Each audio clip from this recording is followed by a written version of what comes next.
I got into a very serious accident in 1979.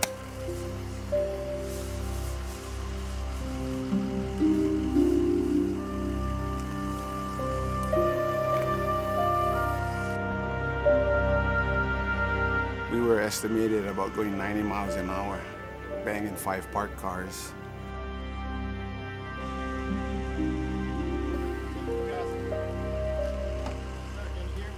With the impact, I got ejected out of the car.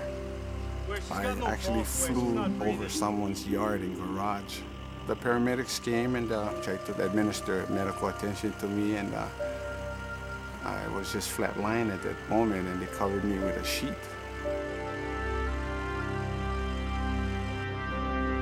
There was a friend that was passing by the accident at the time that recognized me. So he ran home to my parents, and my mom came down. And she knelt over me and she pulled the sheets away from my face, and she bent down and put her hands on my head, and she just started praying and talking to God.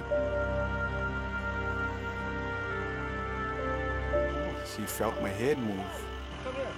So the paramedics came back and tried to, try to revive me at that time. They did one of those electric jumps on my chest, and Clear.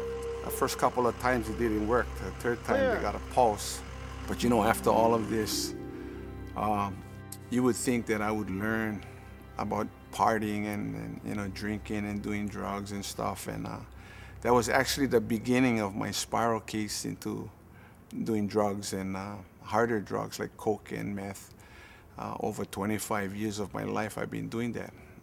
With abusive drinking. Change took place in August of '98. My mother-in-law called me up. She said, you know what, next week Sunday, I want to take you guys out to breakfast. And I was getting ready for my mother-in-law to pick us up that Sunday morning at 5. Well, they came, and then we jumped in the car and we started heading down. I was thinking we were going to go to Anna Miller's or Zippy, someplace 24 hours, breakfast.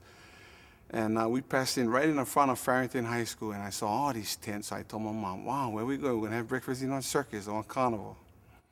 And she said, you know what, we're going to go to church first. I said, church? Oh, my, you setting me up, Now, I just got through doing dope 3 o'clock that morning, and I still kind of high and paranoid, and I'm walking in an auditorium with people that, to me, was strange. And they started staring at me, and I was looking at them like, what you looking at? The pastor came out and gave a message about drugs, alcohol, and violence.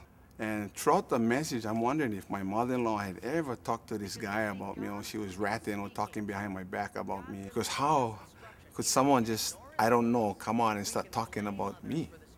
Somebody must have told him. In the message, he started talking about God's grace and His mercy and His love, and He forgives. That was kind of hard to believe, but something happened along the way, and it was something spiritual had taken place. At the ending part of the service, he had an altar call, and at that moment, everybody was in the sitting position, and he was saying that there are some of you out there that are struggling with drugs, struggling with alcohol, and struggling with violence, and Jesus wants to set you free from all of that. He wants to cleanse you free and help you with that.